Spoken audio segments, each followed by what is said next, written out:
ada orang teriak-teriak diboikot oleh TV One, oleh Ardi Bakri. Minta doanya yang terbaik. Keren kali kau. Tapi kemarin ketika kau menghina yang namanya Vanessa Angel dan Puji, kau tidak minta doa dari sudah ada di dalam. Makanya actionnya adalah bagaimana mengajak para netizen Indonesia untuk lebih bijaksana dalam mengkonsumsi sosial media, apalagi kita harus memberikan penguatan dalam hal literasi. Ini kan jangan sampai kita mengalami penurunan dalam hal ini. Kita dari Kak Uti, aku membaca dulu. Dari Kak Uti, aku membaca dulu. Dear adik-adikku Aal dan Torik, selamat menuju baru. Life will never be the same anymore. Sekarang kalau berantem tetap harus tidur sekasur. Puji diajak untuk jadi kader partai PSI. Apanya bakalan mau masuk nggak jadi kader PSI gitu misalnya? Iya. PSI bukan boleh. PSI bukannya bola. PSSI.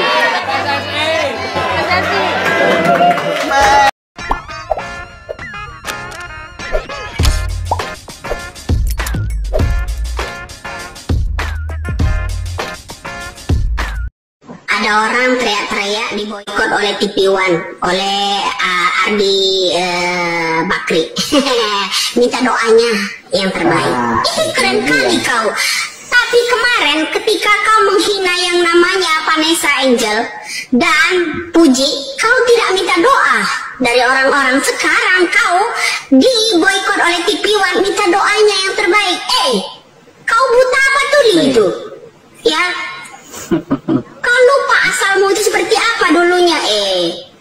Jangan sombong kali mentang-mentang udah kaya.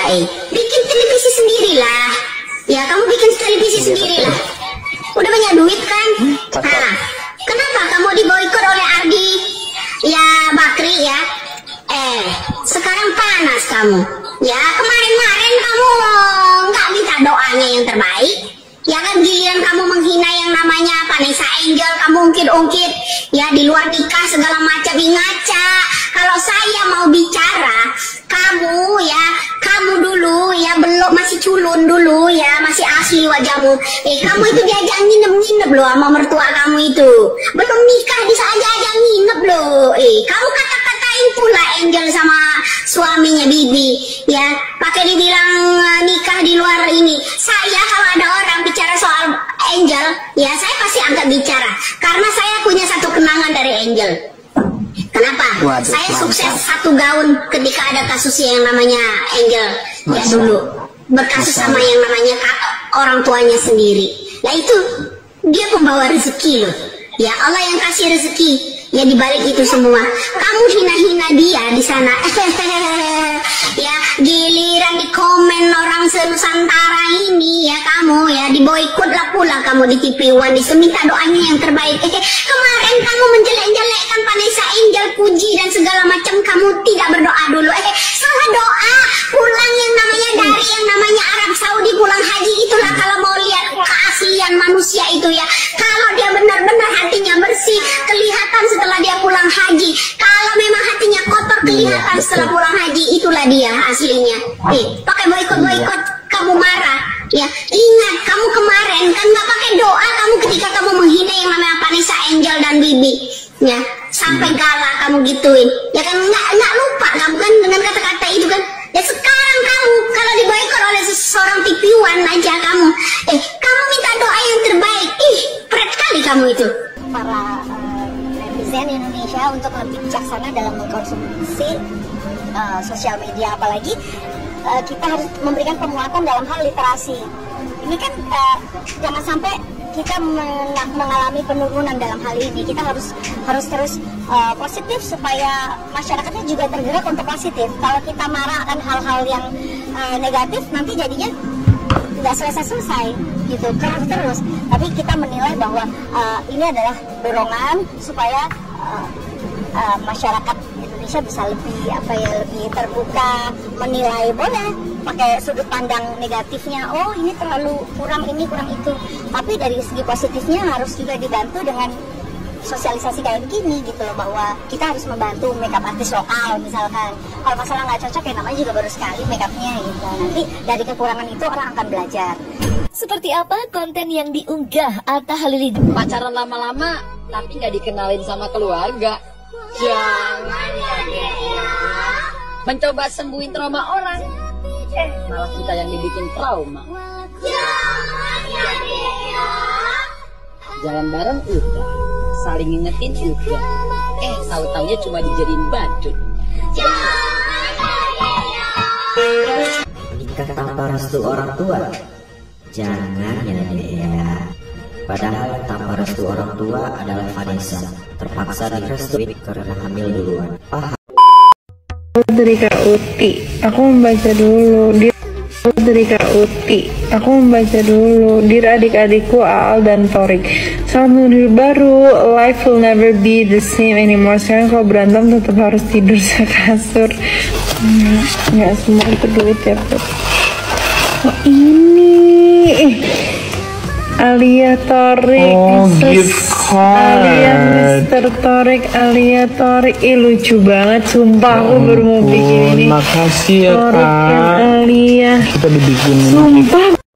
Ini bakalan mau masuk nggak jadi kader PSI gitu misalnya? Iya. PSI boleh. PSI bukan bola. PSSI.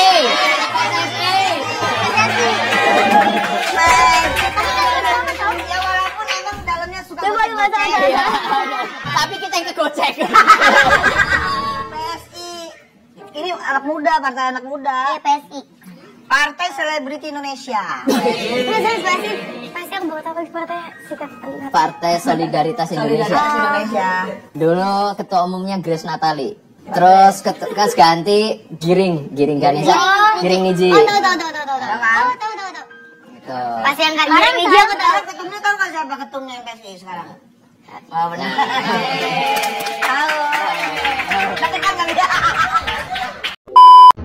Adiknya Bibi ke Surabaya mengurus Kepulauan Nah, ternyata di sana itu adiknya Bibi mengurus asuransi saya juga yang atas nama Vanessa, yang asuransi ini sebelum Vanessa menikah dengan Bibi.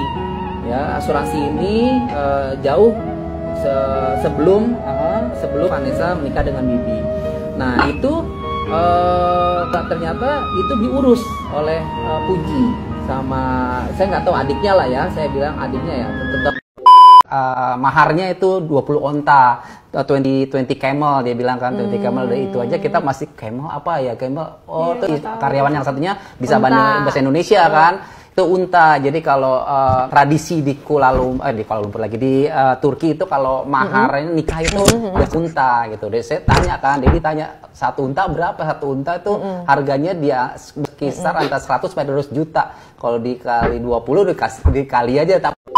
Viral di sosial media ada boneka Barbie yang mirip dengan Fujianti Utami Putri. Bahkan fanbase Fujianti Utami Putri dari Sabang sampai Merauke lagi memperbincangkan masalah Fujianti Utami Putri mirip dengan boneka Barbie. Bahkan fanbase juga lagi berbondong-bondong mencari emas-emas yang menjual boneka Barbie yang mirip dengan Fujianti Utami Putri. Termasuk Yo sebagai fanbase Fujianti Utami Putri. Dan tentunya buat teman-teman, Kak Gio ini kok kayaknya agak bau ya.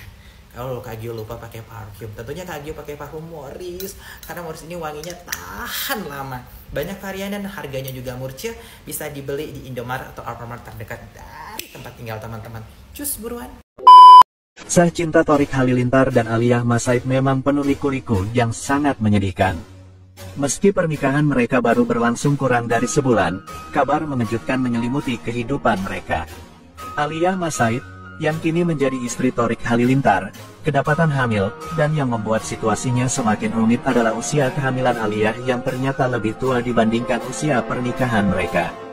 Berita ini tentu saja memicu pertengkaran yang berkepanjangan antara Torik Halilintar dan Alia Masaid. Torik Halilintar merasa sangat terpukul dan sulit menerima kenyataan bahwa wanita yang selama ini dia dambakan, ternyata sudah memiliki riwayat yang mengejutkan dan tidak sesuai dengan apa yang dia harapkan. Kejadian ini tentu menggores hati Torik yang selama ini mengagumi dan mencintai Alia dengan sepenuh hati. Di tengah konflik yang tak kunjung reda, Torik menghadapi situasi yang semakin kompleks. Dia merasa dikhianati dan dihantui oleh perasaan bahwa dia tidak bisa mengakui kehamilan Alia sebagai anak biologisnya. Pertengkaran demi pertengkaran tampaknya menjadi rutinitas sehari-hari, menggambarkan betapa beratnya beban emosional yang harus mereka hadapi.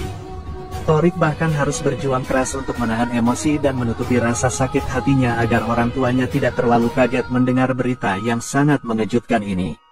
Thorik berusaha menjaga citra dan menjaga hubungan keluarga tetap harmonis, meskipun dalam hati dia merasa sangat hancur. Dia tahu bahwa mengungkapkan kebenaran kepada orang tua dan keluarga lainnya akan menjadi hal yang sangat berat, dan dia berusaha keras untuk mencari cara terbaik agar situasi ini bisa ditangani dengan hati-hati. Keberadaan Alia yang sedang hamil membuat Thorik harus menghadapi kenyataan pahit, di mana perasaan dikhianati dan kesedihan mendalam menyelimuti hidupnya. Di sisi lain, keluarga Gen Halilintar sangat bahagia dengan kabar kehamilan Alia. Lenggo Geni sudah tak sabar menantikan cucu ketiga mereka lahir. Bahkan setiap hari orang tua Thorik datang untuk menengok menantunya yang sedang hamil. Hal itulah yang menjadi alasan Thorik Halilintar masih mempertahankan hubungan pernikahannya dengan Alia Masaid. Thorik tak ingin mengecewakan kedua orang tua dan saudara-saudaranya. Meskipun begitu, Thorik tetap berusaha untuk menjaga agar keluarga dan orang-orang terdekatnya tidak terlalu terpengaruh oleh masalah pribadinya. Dalam kesedihan dan kegalauan yang melanda, Thorik harus tetap berpikir jernih untuk menentukan langkah-langkah selanjutnya, baik dalam hubungannya dengan Alia maupun dalam menghadapi kenyataan baru yang muncul di depan mata. Semoga Thorik Halilintar kuat dalam menghadapi masalah yang sangat mengguncang hati dan pikirannya. Dan semoga pula hubungan Thorik dan Alia Masaid mendapatkan jalan keluar yang terbaik. Atta Halilintar akhirnya minta maaf hingga video call Haji Faisal ayah Fuji. Atta Halilintar sepertinya tidak mau masalah semakin melebar. Atta pun berlapang dada menghubungi ayah Fuji, Haji Faisal, demi mengklarifikasi kesalahpahaman yang terjadi. Dalam pesan WhatsApp, Atta menegaskan jika ia tak ada niatan menyindir Fuji atau siapapun terkait konten, jangan ya dia. Atta juga mengungkap jika postingannya terkait Vanessa Angel itu untuk mengingatkan netizen agar tidak menggoreng kemana-mana. Atta lantas mengungkap permintaan maaf mewakili timnya. Alia Masaid berhasil menarik perhatian berkat penampilannya yang elegan selama berada di Italia. Gaya busana Alia saat bulan madu dipuji banyak orang karena memancarkan kesan mewah. Berdasarkan unggahan di akun Instagram pribadinya dan Thorik Halilintar, Alia terlihat selalu memilih pakaian yang sederhana tanpa aksesori berlebihan. Meski demikian, gaya berbusananya tetap dinilai sangat berkelas. Di tengah kontroversi dengan Atta Halilintar, Fuji memilih untuk fokus pada kegiatan sosial. Pada Kamis, 15 Agustus 2024, Fuji bersama temannya, Tania, mengunjungi panti asuhan Darul Berkah Rahman di Jakarta Selatan. Mereka disambut hangat oleh pengasuh dan anak-anak yatim. Selama kunjungan, Fuji membagikan mainan dan amplop berisi uang kepada anak-anak di panti. Tindakan ini mendapat beragam tanggapan dari netizen, dengan beberapa memuji aksi sosialnya dan lainnya memperhatikan busana yang dikenakan Fuji, yang mereka anggap kurang pantas. Iya, pernah secara pribadi aja ngobrol gitu. Kalau Om itu tas-tas yang saya belikan buat Vanessa itu ini loh kwitansinya pembeliannya itu ada sama Prof Bambang gitu. Terus Prof Bambang ini harusnya sih sebenarnya kalau mau fair gitu ya, itu tas-tas itu harus diberikan ke Mayang gitu sebagai adik kandungnya. Pernah ngomong begitu sama Prof Bambang sih secara ini aja ya, ngobrol aja gitu. Kalau secara kacamata aku lebih suka Alia ya. Fuji juga bagus, tapi Alia itu lebih simple, elegan, tapi mewah gitu. Barang-barang yang dia pakai itu simple aja, gak ada yang berlebihan, tapi kesannya itu terlihat mahal di dia gitu. Dan emang sesuai sama postur tubuh dia yang tinggi, putih. Nah itu kalau pakai outfit apapun itu cocok di dia dan terlihat mahal gitu. Kalau Fuji, ya Fuji outfitnya masih rada belum menentu nih mau ke arah mana gitu. Tapi basically ya outfit anak zaman sekarang ya, yang masih ya pakai jeans, pakai yang belum terlihat lah mau ke arah mana nih outfitnya. Kalau anak udah terlihat nih lebih elegan, dewasa. Outfit waktu dia honeymoon yang sekarang dia upload itu benar-benar kayak menawan. Terus aku sampai lihat, terus yang tadi aku bilang aku ngecek di online shop dan itu harganya murah, tapi pas dipakai dia aku pikir jutaan, ternyata murah banget, gak nyampe 500.000 gitu. Itu membuktikan Alia itu pintar memadu padankan outfit gitu. lebih suka Aal sih, soalnya dia kayak classy gitu loh, berkelas. Mungkin kalau Fuji lebih ke lucu-lucu gitu, coba kalau Aal kelihatan lebih elegan aja. Mungkin nanti Fuji bakalan menemukan sendiri sih style dia kayak gimana. Fujian akhirnya bertemu 7 kembarannya. Komentar Erika Carlina jelek banget. Kayak gimana? Fujian mengaku sudah menemukan 7 kembarannya. Ia lantas memajang beberapa potret dan cuplikan video yang berisi orang-orang berwajah mirip dengannya. Tak ayal unggahan Fuji ini menarik perhatian publik. Salah satunya sahabat Fuji, Erika Carlina, yang langsung menuai sorotan karena komentarnya. Komentar Erika pun membuat netizen terenyuh. Pasalnya, Fuji memang kerap mendapat hinaan dari netter. Sekali lagi ya Pak Faisal, kalau Anda ingin melihat atau mengetahui uang warisan atau uang asuransi ada di Profesor Bambang dan masih utuh, dan saya tidak pakai sepeser pun uang, dan semua dipegang sama Profesor Bambang berupa kartu ATM dan bukunya. Walaupun itu atas nama saya, tapi saya kasih Prof Bambang, dan Prof Bambang tahu itu PIN-nya ya. Jadi teman-teman kalau misalnya mau ingin konfirmasi ke Prof Bambang siap ya diwawancara oleh teman-teman dari media. Itu aja sih Bang. Oke, begini ya, selesai. Merasa difitnah, Atta minta maaf kepada ayah Fuji. Kakak Tarik Halilintar itu mengaku konten yang dibuat tidak untuk berniat menyindir siapapun, termasuk keluarga Haji Faisal.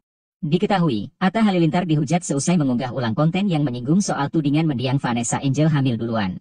Kini, Atta meminta maaf kepada Haji Faisal melalui pesan WhatsApp. Isi pesan tersebut pun Atta bagikan di Instagram story-nya. Suami Aurel Hermansyah tersebut mengungkapkan bahwa konten yang ia buat tak berniat menyindir siapapun. Dikatakan Atta, timnya yang membuat skrip untuk kontennya juga tidak ada niat untuk menyindir. Menurut Atta, ada oknum yang menggiring opini untuk merusak hubungannya dengan keluarga Haji Faisal.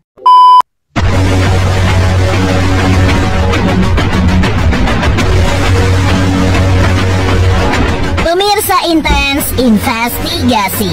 Lama tak terdengar kabarnya, Dodi Sudrajat kemarin terlihat mencurahkan isi hatinya bahwa ia begitu kangen dengan sang cucu Galaskai hingga ingin bisa bertemu secara langsung. Namun sayang, dari pengakuannya ada kendala yang cukup besar ketika Dodi Sudrajat akan menemui cucunya, lantaran adanya aturan yang berlaku dari pihak Haji Faisal. Lantas apa saja aturan-aturan yang disodorkan Haji Faisal kepada Dodi kala ayah almarhumah Vanessa Angel itu pun bertemu dengan Gala? Benarkah usai melihat aturan dari Haji Faisal, Dodi Sudrajat justru memilih untuk mundur dan mengurungkan niatnya untuk bertemu dengan sang cucu? Dan seperti apa pula Haji Faisal yang tampak begitu bahagia ketika melihat sang cucu Galaskai yang kini telah masuk sekolah taman kanak-kanak untuk menjalani pendidikannya?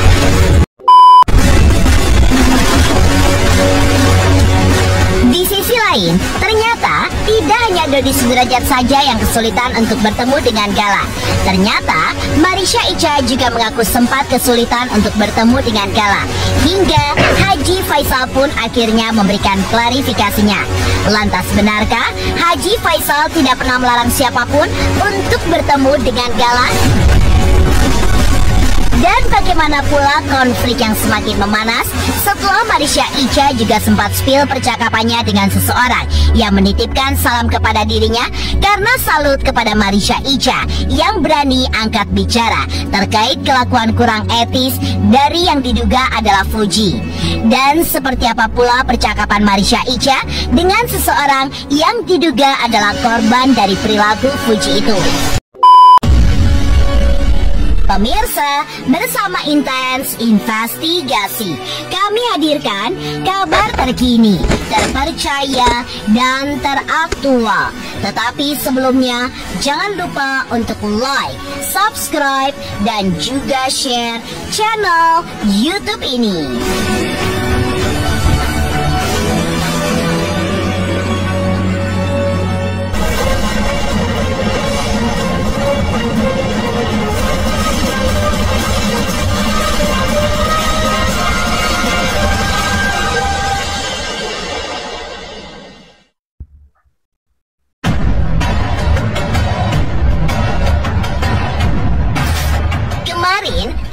Intens Investigasi berhasil bertemu dan mewawancarai Haji Faisal, perihal ungkapan Dodi Sudrajat yang mengaku hingga saat ini belum dapat bertemu dengan Kala.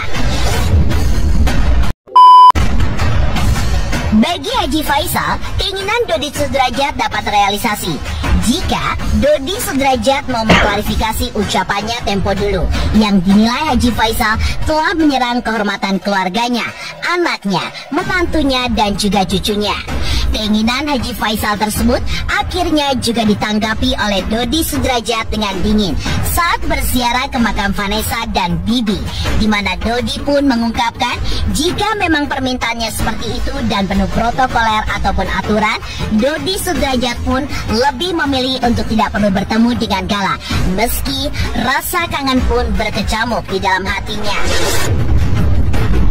Sesuai dengan apa yang saya sampaikan, saya baru mau ketemu dengan pihak sebelah. Setelah semuanya itu ada suatu klarifikasi tentang suatu yang disampaikan selama ini. Kalau memang benar, sampaikan benar. Kalau tidak benar, ya itu ada permintaan maaf. Nah, itu aja.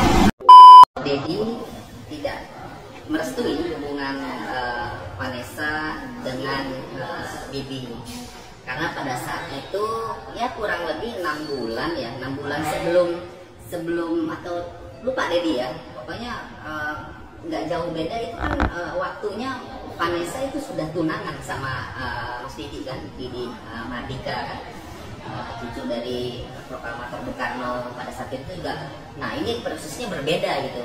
Kalau Mas Didi ini pada saat mau tunangannya itu datang ke rumah Dedi, terus silaturahmi, terus meminta Vanessa untuk dilamar, terus tunangan itu berbeda gitu. Jadi pada saat itu Dedi merestui hubungan Vanessa dengan Mahardika gitu. Itu Dedi merestui karena Dedi sudah ketemu dengan Mahardika, udah hampir 2-3 kali gitu meeting untuk tunangan, terus habis tunangan nanti mau menikah. Pada saat itu kalau nggak salah udah prawet juga kan sama Mahardika, itu Dedi udah setuju gitu, udah 99,9% dia udah setuju deh. Mahardikanya juga baik ya, sopan, menghargai Dedi gitu. Nah ini bumi dan langit gitu, bertolak belakang dengan keluarga almarhum Dedi yang tidak menghargai Dedi, tidak bertemu, tidak meminang, tidak dalam proses lamaran gitu.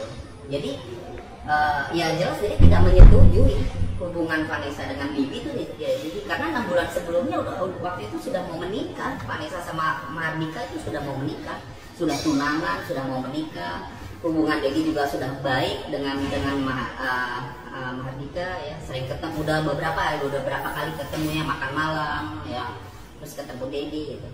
Nah jadi kalau ditanya tidak merestui ya jelas tidak merestui gitu. Tapi karena pada saat sudah berbadan dua ya mau diapain?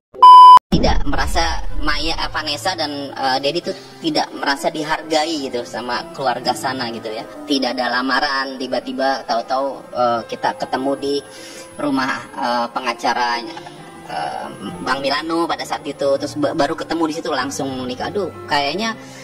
Aduh gimana ya, mengganjal sih, sakit hati Dedi, sakit, tapi ya mau diapain ya, memang itu udah takdir, udah jalannya dari Allah ya sudah. Dedi ikhlas menerima apa yang terjadi pada saat itu, walaupun berat sekali, berat ya. Ini yang mungkin banyak orang yang belum tahu kan, pernikahannya, proses pernikahannya itu gimana gitu. Proses pernikahannya itu tadi tidak ada proses lamaran. Harusnya sebagai orang yang punya adat istiadat Minang, apalagi ya menjunjung tinggi adab ya, harusnya kan datang ke rumah Dedi ya, paling nggak kita. Kalian tenang di sana, Mama sama Papa, adik-adik kamu akan menjaga. Hai, Assalamualaikum warahmatullahi wabarakatuh. Izin saya skip videonya dan mohon maaf. Hari ini hari Jumat. Saya melihat ini sungguh miris ya, ketika seorang ibu yang kehilangan anak-anaknya. Inilah yang harus kita sadari. Apalagi misalnya yang berkomentar perempuan. atau siapapun itu yang ingin membuli Ibu Dewi. Mohon maaf. Ketika hal tersebut menimpa keluarga kita, saya hanya bisa membayangkan itu. Ketika saya ingin melakukan satu hal yang tidak baik. Walaupun saya sadari saya juga bukan manusia yang sempurna. Tapi hendaknya kita saling menyayangi ya, saling menghormati. Bu Dewi juga punya perasaan, punya hati. Ketika orang-orang misalnya mencoba untuk menyakiti putrinya, mencoba untuk melakukan hal yang tidak baik terhadap menantunya yang sudah almarhum lagi, dan anak-anaknya, serta cucunya. Yang saya lihat selalu air matanya ketika beliau menjawab. Karena kita ditakdirkan sebagai seorang perempuan memiliki hati, perasaan. Bu Dewi, saya bukan siapa-siapa Ibu. Bahkan kita tidak saling mengenal. Tapi saya kagum ketika saya mengikuti Ibu. Ibu mengikuti saya balik. Menurut saya, sikap itu satu hal rendah hati. Doa saya untuk Ibu sebagai sesama manusia, sebagai sesama perempuan, agar Ibu terus bisa menjaga, menyayangi anak kecil yang bernama Gala. Orang suka banding-bandingkan Ibu. Kita diciptakan oleh Tuhan atas kehendaknya.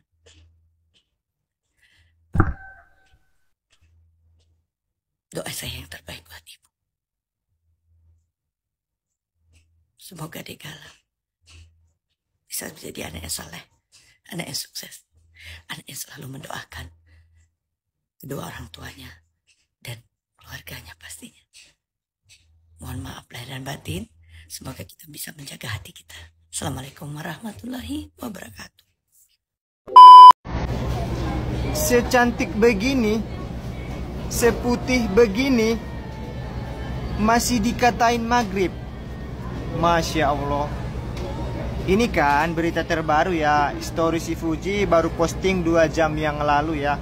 Ini lagi photoshoot brand Korea. Aku juga kurang tahu itu di bawah ya brandnya ya. Maksudnya gini loh, seputih ini, secantik ini masih kurang cantik atau masih menghujat atau iri hati lagi gimana? Aku juga nggak tahu gimana ya konsepnya ya. Yang penting sih saya mengidolakan si Fuji, saya fansnya Fuji. Doa yang terbaik aja untuk si Fuji ya. Ini kayak Korea loh, looknya masih kurang gimana sih? Masih menghujat si Uti lagi. Masya Allah, memang kalau penyakit iri hati itu memang susah ya sembuhnya ya. Yang penting sih saya sebagai fansnya Fuji ya, mudah-mudahan kita doain yang terbaik buat Fuji ya, supaya karirnya lebih bagus lagi ya. Saya fansnya Fuji, saya mengidolakan Fuji. Terima kasih. Kalau menghadapi hidup kayak begini, udah pasrahkan sama Allah. Yang bisa menyelesaikan masalah manusia ya Allah. Masalah segala macam ini menjadi rantai yang menghambat. Berita mengejutkan menghampiri dunia hiburan Indonesia ketika Khairul Tanjung, seorang pengusaha sukses dan pemilik Trans TV, mengambil langkah tegas dengan memboikot Atta Halilintar dari stasiun televisi yang ia kelola. Tindakan ini menyusul langkah Haritano dan Ardi Bakri yang lebih dulu memutuskan untuk tidak memperpanjang kontrak dengan Atta setelah kontroversi yang melibatkan sindiran yang menyakiti Fujian dan mengungkit aib mendiang Vanessa Angel. Kekacauan yang menyelimuti Atta Halilintar kian hari semakin memburuk. Tindakannya yang disebut tak sensitif dan menyakitkan banyak orang memicu gelombang hujatan yang datang dari berbagai kalangan. Media sosial dipenuhi dengan komentar negatif yang mengutuk sikap Atta, dan tuntutan agar ia diboikot dari seluruh stasiun televisi semakin menguat. Bergelimang harta memang membuat orang menjadi lupa diri, tulis salah seorang netizen, menunjukkan keprihatinan terhadap sikap Atta yang dinilai merendahkan. Dukungan untuk memboikot Atta tidak hanya datang dari masyarakat, tetapi juga dari para artis dan publik figur lainnya. Banyak dari mereka yang menyuarakan pendapat bahwa tindakan Atta tidak mencerminkan nilai-nilai baik yang seharusnya dimiliki oleh seseorang yang memiliki pengaruh besar. Kita semua harus menjaga nama baik dan martabat orang lain. Tindakan mengungkit masa lalu orang yang sudah tiada adalah hal yang sangat tidak menghormati, ujar salah satu artis yang turut mendukung aksi pemboikotan ini. Setelah Haritano dan Ardi Bakri memutuskan untuk tidak melanjutkan kerjasama dengan Atta di televisi mereka, kini Chairul Tanjung pun melakukan hal serupa. Dalam pernyataannya, ia menegaskan, keputusan ini diambil untuk menjaga integritas Trans TV dan melindungi para pemirsanya dari konten yang tidak layak, tuturnya. Langkah bersatu ini menunjukkan bahwa industri hiburan tidak akan toleran terhadap tindakan yang merugikan norma dan etika. Banyak yang percaya bahwa tindakan Chairul Tanjung adalah langkah yang perlu diambil untuk mencegah hal-hal yang lebih buruk di kemudian hari. Kami ingin memastikan bahwa konten yang ditayangkan di Trans TV adalah yang berkualitas dan dapat menjadi contoh yang baik bagi masyarakat, tambahnya. Hal ini menunjukkan bahwa para pemimpin di media memiliki tanggung jawab besar dalam menyajikan tontonan yang mendidik dan berkualitas bagi publik. Di tengah badai kritik dan pemboikotan yang melanda, Atta Halilintar kini harus menghadapi kenyataan pahit dari ulahnya sendiri. Semakin sulit bagi dirinya untuk mengembalikan citra positif yang telah dibangun selama ini. Pergerakan publik terhadap kasus ini menunjukkan bahwa kepekaan sosial sangat penting dalam hubungan antar individu, terlebih lagi dalam dunia hiburan yang banyak diperhatikan oleh masyarakat luas. Menanggapi semua ini, Atta belum memberikan pernyataan resmi mengenai pemboikotan yang dilakukan oleh Chairul Tanjung dan pengusaha lainnya. Namun, terlihat jelas bahwa ia berada dalam posisi yang sangat sulit dan tertekan. Banyak warganet yang menantikan apakah Atta akan belajar dari kesalahan ini dan mengambil langkah-langkah untuk memperbaiki situasi. Kamu selama ini tidurnya sama mama kamu. Iya, satu rumah sedih. Gimana akhirnya ngerasain tidur sama om-om ini? Iya. Kalau sekarang tidur ada yang pelukin. Iya. Terus habis dipeluk 3 tahun yang lalu habis dipeluk dia apa? Habis dipeluk. Jadi ternyata dicium. Habis dicium? Ya doa bareng kita gitu, doa tidur. Bajunya, baju tidur. tapi susah tidur soalnya disengin terus sama nonton TV, disengin nonton horor. Adriana obat kata aja lah deh, pokoknya aku kerabat mandi dulu ya.